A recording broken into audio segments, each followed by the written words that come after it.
You can have a she my old hoe, you can have a she my old one. Need me a pink gold one, rapping a fast or slow one. Big boy rush, I'm the cold one. Talk shit, you can hold one. Tell about B, can roll one. I puff it and pass it to bro, done. Left my yard cause the phone rang. Ciao, buongiorno a tutti ragazzi, un saluto di Inter Worldwide.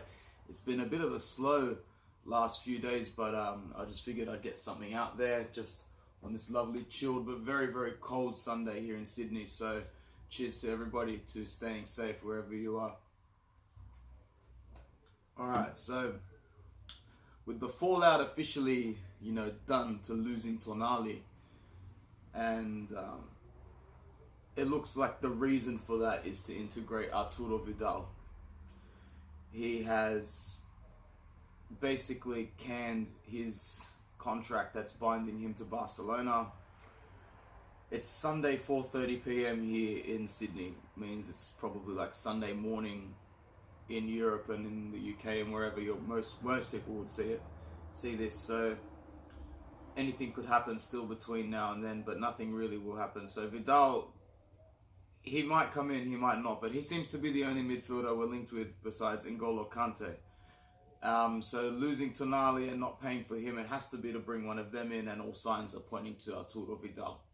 That's all I'm going to say about that, because I've already spoken about Vidal in other videos, and many other people have as well. We're just going to wait.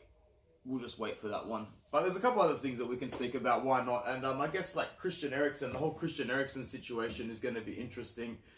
Let me know if you actually do expect him to start to be one of the starting midfielders, because I still definitely do. As far as our players go, he's probably still one of the better ones. So my midfield three at the moment would be Brozovic, Barella, and Eriksen. But if you bring Vidal in, you can probably still play Barella, Vidal, and Eriksen. But at the same time, you really want to integrate Sensi as well. So I guess, we are spoiled for midfield depth, and I'll go into a little bit more of our midfield depth soon. Because let us know in the comments below what you think, if Eriksen's going to start, or if you think, because a couple of rumours come out here and there that he's going to leave. But, we're not stupid enough to think that those rumours are that true. He's only been here for a short amount of time, and although it wouldn't be the strangest thing in the world to sell him only after having him for about 7 months, I'd like to think our club is better than that. So Conte should be finding a way to integrate him, and he still looks happy. He's on social media and wherever he's always seen, he's only got good things to say. So let's hope that he stays.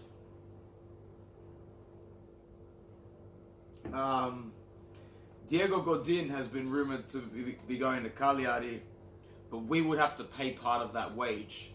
So they would probably only fit about 40 to 50% of the wage. I think he's on a 2-year contract, so that's why I would still keep him. Like, unless you're going to get a fee for him, what's the point? Just pay the wages and have him, because he's still good enough. Like, he wasn't that great last season, though. And that's where I think, like, if we lost him, it would be $6.5 million in wages saved, because he's on a big wage. So if the club wants to save $6.5 million in wages, great. But if you're still gonna have to pay like $3.5 or $4 million, and he's not on the books at all, that's just a bigger loss to me. That's a much bigger loss to me. I'd still keep Diego Godin unless we can get a transfer fee for him. Maybe he wants to take a wage cut because I don't know if anyone knows this, but his wife is from Sardinia. She's from Cagliari, so she really wants to go back over there. And he's at the latter stage of his career, so he probably promised her at some point that when I retire, that's a real option, and Inter was a great stepping stone for that. Good for Diego Godin. Once again, he didn't have a great season, but he didn't have a bad season. He's no big loss, but I wouldn't be unhappy to see him stay. What's next? Going back to players that are staying, Ivan Perisic and Raja Nainggolan look shoo-ins to stay in with this team. Absolute shoo-ins.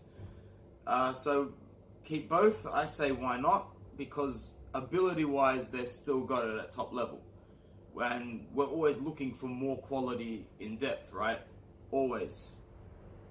Nainggolan and Perisic are good quality in-depth options. If they can accept the fact that they're depth options, you know? They're not going to be starters. Not a lot of the time. Perisic is probably a decent option to have as your fourth attacker. Depends how many attackers we want to go in with.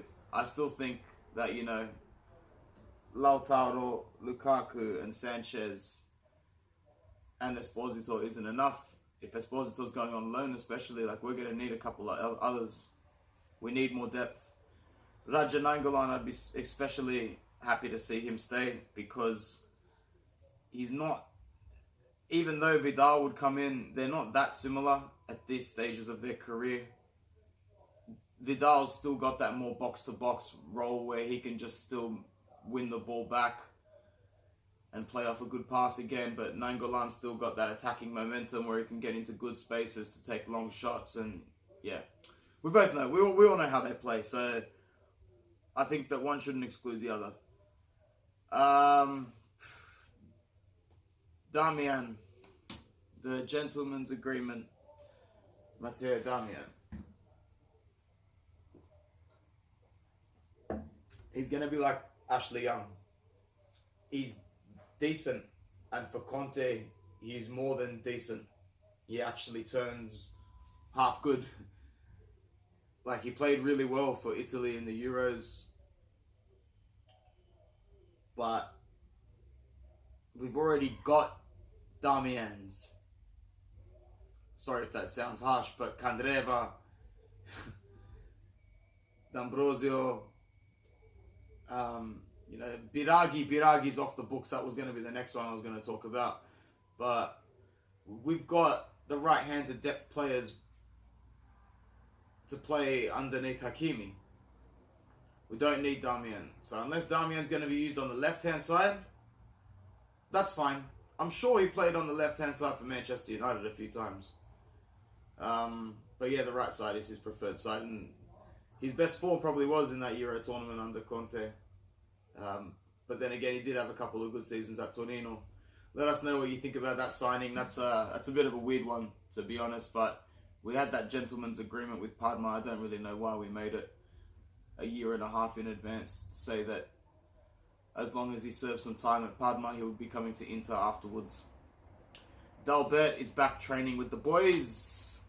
Biraghi has left the boys and has given a nice little testament to the club on Instagram. He picked up a little bit of form towards the end, but I still don't see much difference between the two. If Dalbert has to come back in, that's fine. Biraghi's no big loss, but Biraghi's an Inter fan, he's an Interista, and he may even come back to the club one day again. This was his chance. He bombed it. He bombed a good chance, Biraghi. He really did. He wasn't too bad, but like, he was just didn't offer anything a lot of the time. Nothing that Dalberto Carlos can't offer. But still, that's another thing. It could be another player that we need to get off the books. Speaking of players that we desperately need to get off the books, João Mario's got to go somewhere because he's like probably the last player in the squad that I can't stand. And there hasn't been many players in this side since, you know, obviously since Conte took over, everyone's getting along quite well. But yeah, João Mario represents a shitter part of this current Inter. Anything else?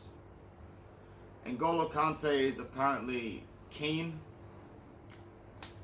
I don't know, man. We've got a lot of midfielders already. In my opinion, it's going to be Brozovic, Barella, Sensi, Eriksen, Nainggolan, Vidal. That's 6. And 1 of Gagliardini or Versino. We don't have room for any more midfielders. We'd have to sell. And it would either be Brozovic or Eriksen that goes. Or Nainggolan. One of those 3 would have to go. We'll have to see. In terms of Dalbert staying, the only thing I've read is that Atalanta might want him. If that's the case, throw us Robin Gosens in exchange. Bada bing, bada boom, you got a good deal going there. That would be a really, really good addition. Yeah, this video is probably a little bit slow, only because, as the title says, it's been a really slow last few days since the announcement of Kolarov. So, you know, good stuff on the Kolarov deal. It looks like he's enjoying trading. Once again, it's a really, really cheap, low-risk deal.